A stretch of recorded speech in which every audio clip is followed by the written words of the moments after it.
वैभव नगर में एक राजा कृष्णदास राज्य किया करते थे, पर वो राजा बहुत ही लालची था। इस वजह से उसकी प्रजा काफी परेशान रहा करती थी।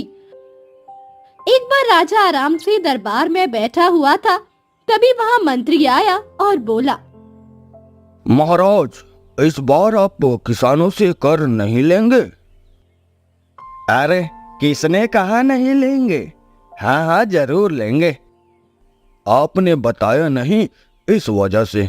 वैसे तो आप पहले ही घोषणा कर दिया करते थे। अरे इस बार सोच रहा हूँ कर बढ़ा दूं, क्योंकि पिछली साल मैंने कर बढ़ाया ही नहीं था। पर महाराज, पहले से ही आप कर बहुत ज्यादा ले रहे हैं, इस तरह तो किसान विद्रोह कर देंगे। अरे नहीं नहीं, ऐसा कुछ नहीं होगा। जाओ ऐलान कर दो, कर को दुगना कर दिया गया। ये सुनकर मंत्री थोड़ा परेशान हुआ, क्योंकि मंत्री कभी नहीं चाहता था राजा प्रजा पर इतना अत्याचार करे, पर वो क्या कर सकता था। और वो गांव में आकर ऐलान कर देता है कि राजा ने कर दुगना कर दिया। जब गांव वालों को ये बात पता लगी तो गांव के किसान काफी परेशान हो गए। हे भगवान, अब हम लोग क्या करेंगे? राजा ने तो कर दुगना कर दिया है, वैसे भी इस बार फसल अच्छी नहीं हुई। तभी वहाँ पर बबलू आ गया। बबलू भी एक किसान था। बबलू को जब ये बात पता लगी तो उसने हरिया से कहा, हमें इस तरह चुप नहीं रहना चाहिए, हमें विद्रोह करना चाहिए। अरे राजा के सामने कौन विद्रोह करेगा? तुम्हें पता नहीं है, एक बार जब चंदन ने विद्रोह किया था तो उसे कारागार में डाल दिया था। हाँ हाँ मुझे पता है, पर इस तरह हम लोग राजा के अत्याचार कब तक सहते रहेंगे? वह एक लालची राजा है जो अपने स्वार्थ के अलावा किसी को कुछ नहीं समझता। हाँ हाँ पता है। अब तो मुझे ऐसा लगता है अब हमें गांव छोड़कर चला जाना चाहिए। मैं भला इस गांव में इस तरह नहीं रह सकता। पर भला गांव छोड़कर जाएंगे कहाँ? अगर दूसरा राजा भी ऐसा हुआ तो? किसी को कुछ समझ नहीं आ रहा था। वहीं दूसरी तरफ राजा प्रजा पर बिल्कुल भी ध्यान नहीं देता था और एक बार उसने अपने मंत्री से कहा, अरे मंत्री, इस बार किसानों ने कौन कौन सी खेती की है? क्या उन्होंने फल नहीं किए? महाराज, इस बार आम की फसल काफी अच्छी हुई थी। क्या? पर किसानों ने हमारे लिए आम नहीं भेजे? महाराज, वैसे भी आपने कर दुगना लगा दिया है, इसलिए तो मैं कहता हूं आप अपनी प्रजा पर ध्यान दे। अरे बना रहने दो, वैसे भी जब पैसे होंगे तो मैं कुछ भी खरीद लूंगा, पर कर तो मैं दुगना ही लूंगा। ये सुनकर मंत्री ने कुछ नहीं कहा। धीरे धीरे समय गुजर रहा था। समय के साथ इस बार बारिश बिल्कुल भी नहीं हुई, जिस वजह से सूखा पड़ गया और सारी फसल सूख गई, जिसे देख किसान काफी परेशान हुए।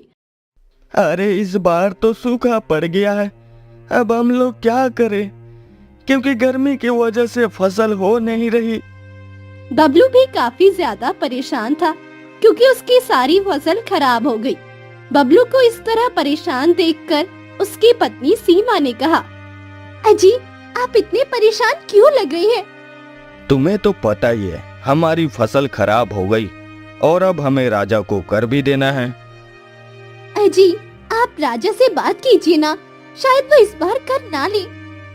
अरे नहीं नहीं, वो राजा बहुत ही लालची है, वह किसी की बात नहीं सुनता और अगर उसे कर नहीं दिया तो वह हमें कारागार में डाल देगा।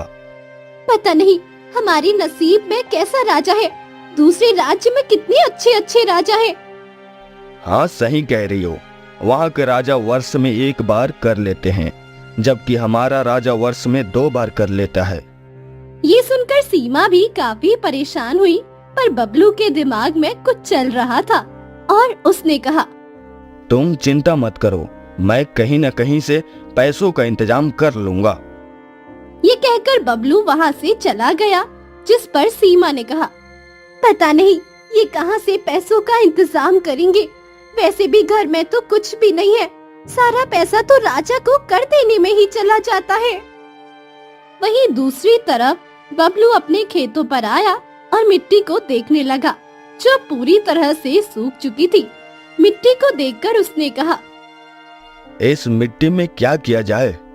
इसमें तो कुछ नहीं होगा। तभी वहाँ पर हरिया आया और बोला, क्या देख रहे हो भैया? कुछ नहीं, खेतों की मिट्टी देख रहा हूँ, जो अब पूरी तरह से बंजर हो गई है। हाँ हाँ भैया, इस बार गर्मी बहुत पड़ रही है। इतनी भयानक गर्मी तो कभी नहीं पड़ी, ऊपर से कर भी देना है, कुछ समझ नहीं आ रहा। सही कह रहे हो, मुझे भी कुछ समझ नहीं आ रहा, पर हमें कुछ न कुछ तो करना ही पड़ेगा। भैया, कोई ऐसा उपाय नहीं है जिससे हमें कर ना देना पड़े? तुम तो बहुत बुद्धिमान हो गांव में, अब तुम ही कोई उपाय निकालो। ये सुनकर बबलू सोच में पड़ गया, क्योंकि गांव में बबलू सबसे बुद्धिमान था। लोग उसके पास अपनी समस्या लेकर आया करते थे। इस पर बबलू ने कहा, तुम चिंता मत करो, मैं भी इसी जुगाड़ में लगा हुआ हूँ। ये कहकर बबलू वहाँ से चला गया। धीरे धीरे समय गुजर रहा था। एक दिन बबलू अपने खेतों पर बैठा था, तभी उसे कुछ चमकता हुआ दिखाई दिया।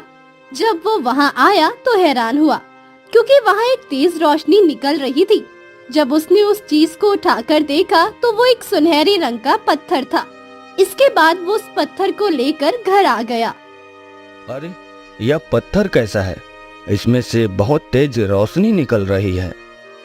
वहीं धीरे धीरे करके पूरे गांव में ये बात फैल गई कि बबलू के पास एक ऐसा रहस्यमय पत्थर है जो जादुई है। जब ये बात राजा को पता लगी तो राजा ने मंत्री से कहा, उस जादुई पत्थर को तो मेरे पास होना चाहिए, क्योंकि मैं यहाँ का राजा हूँ। पर महाराज, वह तो बबलू के खेत में निकला है, वह भला आपको क्यों देगा? क्यों नहीं देगा? उसे मेरे पास बुलाया जाए, मैं उससे बात करना चाहता हूँ। हाँ हाँ ठीक है महाराज, मैं अभी उसे संदेश भेजता हूँ। वहीं दूसरी तरफ सीमा काफी ज्यादा हैरान थी और उसने अपने पति से कहा, अजी, ये क्या चक्कर है? ये कैसा पत्थर है? तुम्हें समय आने पर सब कुछ पता लग जाएगा। अभी बस यह समझो, यह हमारी किस्मत बदल सकता है। पर किस प्रकार? और आखिर इस पत्थर से होता क्या है? यह पत्थर हमें राजा के अत्याचारों से बचाएगा। क्या तो इसका मतलब ये सच में जादुई है? ये सुनकर बबलू मुस्कुरा दिया और उसने कहा, मैंने कह तो दिया, जब समय आएगा तो तुम्हें सब कुछ पता लग जाएगा। तभी किसी ने बबलू का दरवाजा खटखटाया। सीमा ने दरवाजा खोला तो वहाँ पर मंत्री था। मंत्री को देखकर सीमा थोड़ा हैरान हो गई। अरे मंत्री जी, आप हमारे घर पर? क्या बात हो गई? महाराज ने बबलू को अभी बुलाया है। क्या, मेरे पति को? पर आखिर उन्होंने क्या कर दिया? आपके पति ने कुछ नहीं किया है, बस वह उस पत्थर के बारे में कुछ पूछना चाहते हैं। तभी वहाँ पर बबलू आया और बोला, हाँ हाँ मंत्री जी, मैं थोड़ी देर में आ रहा हूँ, आप चलिए तब तक। ये सुनकर मंत्री वहाँ से चला गया और बबलू ने सीमा से कहा, मैं अभी राजा से मिलकर आता हूँ। पर राजा ने आपको क्यों बुलाया? कहीं वो इस पत्थर को ले तो नहीं लेंगे ना? मैं भी यही चाहता हूँ कि राजा यह पत्थर ले ले। ये सुनकर सीमा काफी ज्यादा हैरान हुई, क्योंकि उसे तो कुछ समझ में नहीं आ रहा। इसके बाद बबलू वहाँ से चला गया। वहीं दूसरी तरफ राजा बबलू का बेसब्री से इंतजार कर रहा था। काफी देर हो गई पर बबलू अभी तक नहीं आया, जिस पर राजा कृष्णदास ने कहा, यह बबलू अभी तक आया क्यों नहीं? पता नहीं महाराज, उसने तो कहा था थोड़ी देर में आ रहा हूँ। कहीं ऐसा तो नहीं वह पत्थर लेकर भागने वाला हो? नहीं नहीं महाराज, बबलू ऐसा नहीं करेगा, क्योंकि उसे पता है वह आपसे दुश्मनी मोल नहीं ले सकता। तो फिर आखिर क्यों नहीं आया? अब यह तो बबलू ही जाने महाराज, शायद उसे कुछ काम हो या फिर वह किसी मुसीबत में फंस गया हो। वहीं दूसरी तरफ बबलू आराम से महल की तरफ जा रहा था। तभी उसे हरिया मिला और बोला, अरे यह क्या, मैं सुन रहा हूँ बबलू तुम्हारे पास कोई जादुई पत्थर है तो पत्थर, शायद वह हमें राजा के अत्याचारों से बचा सके। क्या तुम सच कह रहे हो? आखिर उस पत्थर से होगा क्या? क्या हम राजा को बदल सकेंगे? अरे नहीं नहीं, राजा को नहीं बदल सकेंगे, बल्कि उसके लालच को काबू में कर सकेंगे। ये सुनकर हरिया भी काफी हैरान हुआ और बोला, अरे तुम बात को क्यों घुमा रहे हो? सच सच बता दो ना, आखिर उस पत्थर से क्या होगा? जब समय आएगा तो सब कुछ पता लग जाएगा। अभी बस इतना जान लो, यह पत्थर राजा को काबू करने की चाबी है। ये कहकर बबलू वहाँ से चला गया। अगली सुबह मंत्री फिर से बबलू के घर पर आया और बोला, कल तुम महल नहीं आए, महाराज बहुत गुस्सा कर रहे थे। मुझे पता है, पर मुझे कुछ काम था इसलिए नहीं आ पाया, पर आज मैं महाराज से मिलने आ जाऊंगा। आ जाना, कहीं ऐसा ना हो महाराज फिर तुमसे मिलने खुद आए। हाँ हाँ, चिंता मत कीजिए, मैं आ जाऊंगा। जब ये सब सीमा ने सुना तो कहा, अजी आप कल महल नहीं गए थे? नहीं नहीं, क्योंकि मेरा मन नहीं किया इसलिए। पर आप तो कह रहे थे आप महल जाएंगे, फिर आपने ऐसा क्यों किया? आखिर आपके दिमाग में चल क्या रहा है? तुम्हें पता लग जाएगा, तुम इतनी परेशान मत हो। मैं बस ये चाहती हूँ कि आप पर किसी भी प्रकार की मुसीबत ना आए। हाँ हाँ, मुझ पर किसी भी प्रकार की मुसीबत नहीं आएगी। अब जल्दी से खाना लगा दो, मुझे भूख लगी है, क्योंकि आज मुझे काफी सारा काम करना है। तो इसका मतलब आज फिर आप राजा के पास नहीं जाएंगे? देखता हूँ, मन हुआ तो जाएंगे, वरना कौन सा वह मेरा कुछ बिगाड़ लेगा। ये सुनकर सीमा काफी ज्यादा हैरान हो गई। उसे तो समझ में ही नहीं आ रहा था कि आखिर बबलू के दिमाग में चल क्या रहा है। इसके बाद बबलू ने खाना खाया और वो वहाँ से चला गया, जिस पर सीमा ने कहा, हे भगवान, मेरे पति की रक्षा करना, ये राजा से दुश्मनी क्यों लेना चाहते हैं? वहीं दूसरी तरफ राजा जादुई पत्थर के लिए काफी ज्यादा खुश हो रहा था। बस एक बार वह पत्थर मेरे हाथ लग जाए, फिर मैं बहुत ज्यादा अमीर हो जाऊंगा, पूरी दुनिया पर राज करूंगा। मैं उस पत्थर से बहुत सारी दौलत मांग लूंगा। राजा कृष्णदास उस पत्थर के सपने देख रहे थे, पर अभी तक बबलू का कुछ पता नहीं था, जिस वजह से राजा को गुस्सा भी आ रहा था। तभी वहां पर मंत्री आया और बोला, महाराज, बबलू आ गया है। अच्छा, आ गया, ठीक है। इसके बाद राजा बबलू से मिले और उन्होंने बबलू से कहा, मैंने सुना है तुम्हारे पास कोई रहस्यमयी पत्थर है।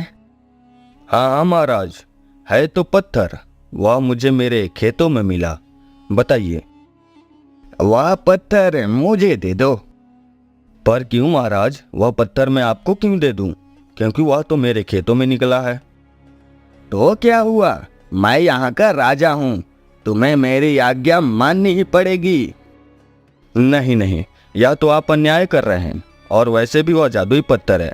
अगर आपने मेरे साथ कुछ भी गलत किया तो आपको पता नहीं मैं आपके साथ क्या क्या करूंगा। ये सुनकर राजा कृष्णदास थोड़ा हैरान हुआ और उसने बबलू से कहा, अरे तुम तो बुरा मान गए, मैं बस यह कह रहा हूँ तुम मुझे वह पत्थर दे दो, उसके बदले तुम चाहे कुछ भी ले लो। ये सुनकर बबलू ने थोड़ा सोचा और कहा, ठीक है, तो मैं बस यह चाहता हूँ आप गांव वालों का कर माफ कर दीजिए, और आप अब से कभी भी 2 बार कर नहीं लेंगे, बल्कि 1 बार ही लेंगे। ये सुनकर राजा थोड़ा हैरान हुआ। काफी सोचने पर राजा ने कहा, ठीक है, मुझे तुम्हारी शर्त मंजूर है, नहीं नहीं, ऐसे नहीं, आपको पूरे गांव वालों के सामने यह बात कहनी पड़ेगी। ये सुनकर मंत्री मन ही मन काफी हैरान हुआ, साथ ही वो मुस्कुरा भी रहा था। इसके बाद राजा ने कहा, ठीक है, मैं ऐलान करता हूँ, आज से एक बार ही कर लिया जाएगा और इस बार का कर माफ होगा। ये सुनकर बबलू काफी ज्यादा खुश हुआ और इसके बाद उसने उस पत्थर को दे दिया और कहा, महाराज, अभी तक मैंने इसे इस्तेमाल नहीं किया, आप देखना यह किस प्रकार जादू करता है। और हाँ, यह लालची लोगों के हाथों में काम नहीं करता। ये कहकर बबलू वहाँ से चला गया, जिस पर राजा पत्थर को लेकर काफी खुश हुआ। वहीं घर आने पर सीमा ने कहा, अजी, वो पत्थर कहाँ गया? वह पत्थर तो मैंने राजा को दे दिया। पर क्यों? वो तो बहुत कीमती था ना। अरे ऐसे पत्थर तो मैं बहुत सारे बना लूंगा। ये सुनकर सीमा काफी हैरान हुई और बोली, क्या? मैं कुछ समझी नहीं। अरे यह सब तो मैंने उस लालची राजा को सबक सिखाने के लिए किया था। अरे एक रात मैं बैठा हुआ था, तभी मैंने देखा चांद की रोशनी से एक पत्थर चमक रहा। तभी मेरे दिमाग में एक उपाय आया और मैंने एक पारदर्शी पत्थर को सूरज की रोशनी में रख दिया, जिससे वह पत्थर सूरज की रोशनी में चमकने लगा और सभी को लगा कि मेरे पास जादुई पत्थर है। और फिर मैंने राजा को सबक सिखाने के लिए उस पत्थर का सहारा लिया। ये सुनकर सीमा काफी ज्यादा खुश हुई। वहीं जब दूसरी तरफ राजा ने उस पत्थर का इस्तेमाल करना चाहा, पर वो काम ही नहीं किया, जिस पर राजा ने कहा, अरे यह काम क्यों नहीं कर रहा? काफी देर तक पत्थर को हिलाने पर भी काम नहीं किया। इस पर राजा ने कहा, लगता है मुझे अपने लालच की आदत छोड़नी पड़ेगी, तभी मैं इस पत्थर को इस्तेमाल कर पाऊंगा। ये कहकर राजा ने उस पत्थर को संभाल कर रख दिया और उस दिन से राजा ने लालच करना छोड़ दिया और वो प्रजा की देखभाल करने लगा। राजा को इस तरह बदला हुआ देखकर सारी प्रजा काफी ज्यादा खुश थी। वहीं बबलू भी बहुत खुश था, क्योंकि उसका उपाय काम कर गया।